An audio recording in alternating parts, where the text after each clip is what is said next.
It was only just a month ago it was confirmed that the matchup between Gervonta Davis and Ryan Garcia was set to take place later this April. With the contractual agreement set to the 22nd of this month, both fighters are scheduled to fight at a catchweight of 136 pounds in Las Vegas, Nevada. And although there isn't a championship title up for grabs, both fighters are putting their pride as well as their unbeaten records on the line. And just recently, the fight for undisputed at 135 has been confirmed between Devin Haney and Vasyl Lomachenko. Not only is Haney putting up all of his belts on the line, he's also got an unbeaten record at stake which might prove to be important in the future. And within just a couple of months, we'll be witnessing arguably 4 of the best lightweight fighters of this current era going head to head. Although Davis and Garcia are not competing for a championship title, I still believe that this matchup will prove to be extremely competitive on both sides. I then began thinking, how exactly do these current fighters rank against each other, as well as comparing them to the rest of the division? I then started digging. Now, I wasn't looking for any old list of fighters that were ranked purely off their professional records. I was in search for a list that was a little bit more thorough, something a bit more concrete and specific at the same time. And after scouring the net,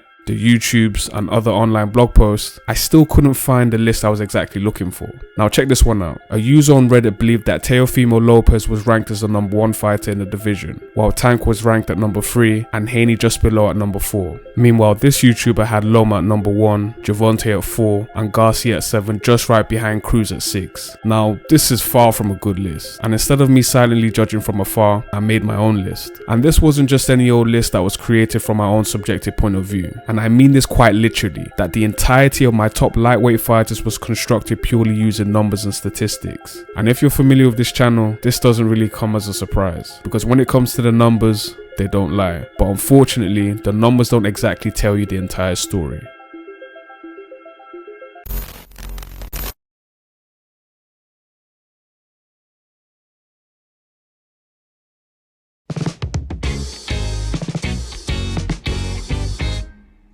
To begin this experiment, I selected just 24 fighters that I felt that were eligible to even be considered for this list. Fighters from this current era varying in age, height, their fighting experience and their overall ability. Although 24 doesn't exactly seem a lot, considering if you were to think of any relevant lightweight of this current era, nearly the majority of those fighters that will come to mind would have been included during this process. Next, I then chose 13 different metrics to rank each and every single fighter. And this might have been the trickiest part of the entire experiment, because I had to avoid using metrics that heavily favor longevity, and this was to avoid slightly more inexperienced fighters from being at a major disadvantage. For instance, I chose rounds per win rather than the total number of rounds for, but at the same time, I definitely wanted to acknowledge and to reward every fighter that has sustained excellence for an extended number of years. And this was to ultimately differentiate the types of wins and losses a fighter might have. And after spending way too many hours deliberating this, I'm pretty confident that these metrics provide the best representation of every aspect that makes a fighter truly great. And lastly, not every category is exactly weighted the same.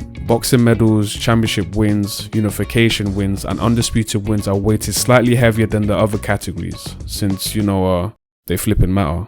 Then I'll assess every fighter in every single category. The top 22 fighters in each category will earn points. The leader in each category will earn the most points, and the second place fighter will earn the second most points, and so on down to the 22nd best fighter. And once each fighter has been assessed across all 13 categories, we'll then add up the total points. And the fighters that have accumulated the most points will form our top 22 best lightweight fighters. And with all that being said, let's get into it. The first category we looked at was the total number of career wins, with the 2 joint leaders of this category being Joseph Diaz and Maxi Hughes. And to quickly clarify any confusion, both fighters achieved a total winning value of 32, with Diaz achieving 16 wins by unanimous decision, whereas Hughes achieved 4 wins by unanimous, 15 by split, and a single victory by majority. And because of this, each and every decision type was accounted for, and as a result of this, they both walk away with the most number of points. The next category was career losses, with Corrales and Diaz leading the pack with the most number of losses, and just shortly behind we have Hughes and Patera, and as a result they all receive minus points. Next is technical knockouts, and leading the way is Gervonta Davis, followed by Lemos and then Nakathila. And from this list, no other fighters achieved more than 13 victories by TKO aside from these 3 fighters. Next, we have everyone's favourite statistic, knockouts, and with the very top spot we have William Zepeda just above Ryan Garcia at 2nd, and then we have Gervonta and Fiora at joint 3rd place. Now following knockouts we have have the number of championships won, with Davis and Lomachenko both on top having the most championship victories. Then we have Shakur at 4th and both Jojo and Teofimo at joint 5th place. A thing to also consider is that both Haney and Gervonta are the two only fighters to have at least 4 or more wins without suffering a championship loss. For the next category, we have unification wins, and taking the most number of points from this entire list, we have Vasyl Lomachenko, then followed by Tank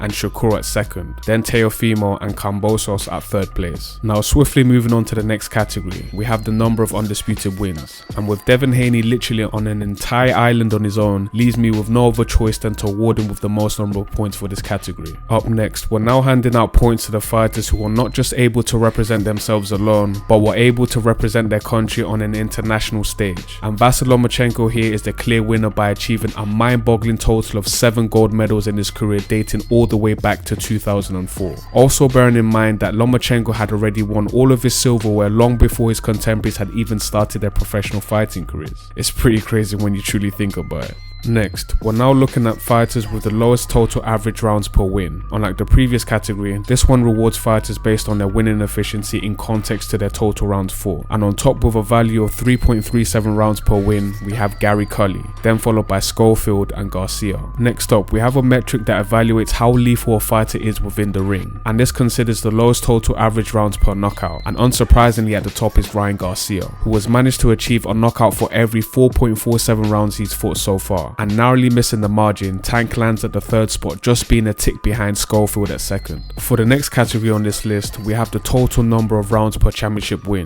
With a comfortable margin on top is Tank Davis with a value of 6.6 rounds, then followed by Corrales and Lomachenko. A thing to also mention is that Isaac Cruz is the only fighter among this list who was unable to achieve a championship victory while suffering at least a single defeat. Hold tight to the Mexican pitbull. Okay, so here's an interesting category, points per rounds. In this case, this metric takes into account the average number of points that a fighter scored in each and every single round from their most recent fighting bouts. And here we can see Berinchik leading the group, who arguably, well according to the statistics, is in the best current form. Then we have Haney at 2nd and Stevenson at 3rd. And quite surprisingly, Gervonta missed out altogether from landing a place among the top 22. And for the last category, we have the opposition difficulty. This takes into account the average win percentage from a fighter's most recent opponents. In other words, the higher the percentage a fighter has, the more challenging the opposition were. And in this category, Jojo Diaz takes the cake by having the highest difficulty with a value of nearly 93%, then followed closely by Shakur and Teofimo in 2nd and 3rd place. And that pretty much covers it all 24 fighters through each of our 13 different categories. So who do you reckon came out on top? Which fighter do you think managed to crack the top 10? Which of these current fighters do you think were able to even make it into the top 5? I mean, who are we trying to deceive?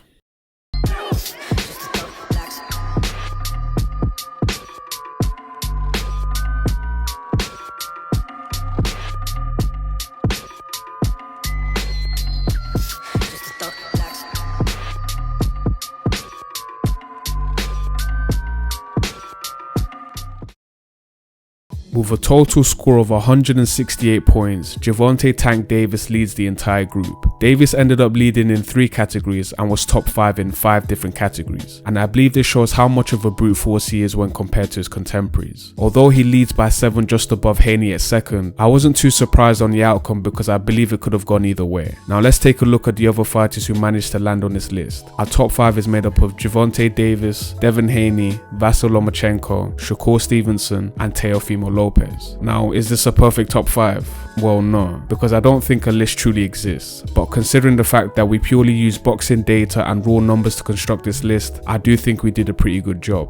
I also want to mention that I'm glad to see Lomachenko make the top 3, because it seems as though many fans just so happen to forget how good a fighter he truly is. And with all things considered, Loma's put together a very solid career with great achievements and accolades while undoubtedly proving his spot as a prominent fighter within the 135 class. Ryan Garcia surprisingly missed the top 5 spot and landed at 6th, followed by Frank Martin, George Kambosos, William Zepeda and Floyd Schofield to round out the top 10. Now I'm not going to go into detail on each and every single fighter, but I will share some interesting facts that I came across when constructing this list. And remarkably from this list, there are a total of 4 fighters who were born in the 80s, and this being Nakathila, Berinchik, Jester and Lomachenko. Meanwhile, the other fighters were either born in the 90s or in the 2000s. There's a whopping 9 total fighters who are from the United States, which constitutes to nearly 40% 41% of the total fighters on this list. Another interesting fact is that these are the 10 fighters who adopt a southpaw fighting stance. This is usually when a fighter leads with their right hand and their right foot forward, whereas these remaining fighters adopt a slightly more traditional orthodox fighting stance, whereby the fighter leading with their left instead of their right. And at the age of just 20 years old, Floyd Schofield stands as the youngest fighter, and I believe that Schofield's appearance on this list serves as a testament as to how promising a fighter he truly is. Not only was he able to crack the top 22, but he was able to land comfortably at number 10. Now the question is, should a fighter that has only fought just over 2 years be mentioned within this list? Well, yes and no, because it really depends on how you might look at it. Is Floyd Schofield a top 10 fighter with regards to what he's accomplished so far in the division? No. Is he a top 10 fighter with regards to his skill and ability within the ring? No. But does he have the potential to crack this list sometime in the future? Definitely. But he still does have a very long way to go and certainly needs more time to prove this. But according to our list, he just manages to squeeze into the top 10 spot. And then if you were to compare this list to the official lightweight power rankings online, you might notice some key similarities. Bearing in mind that Devin Haney currently stands as the reigning undisputed lightweight champion. And so the Ring magazine recognizes these fighters to be within their top 5. Then you have the IBF rankings, then the WBO, the WBC, and then the WBA, both having Devin Haney and Gervonta Davis as the super and regular champions.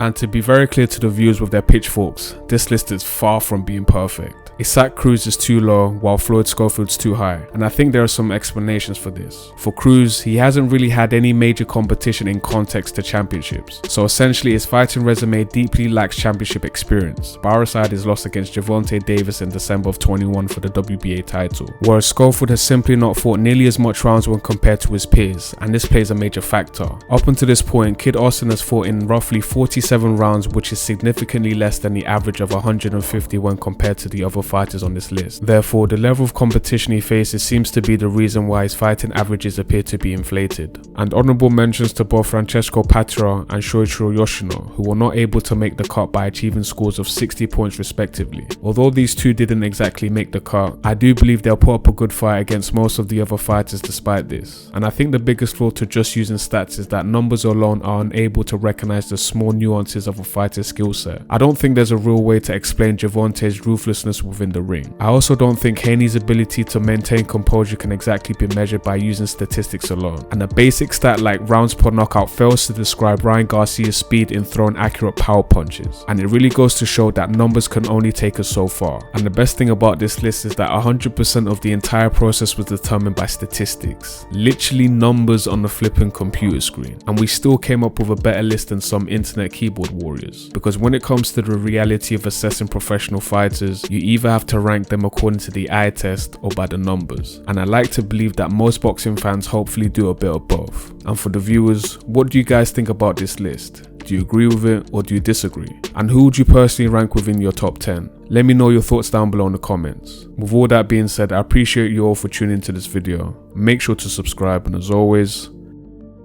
until next time.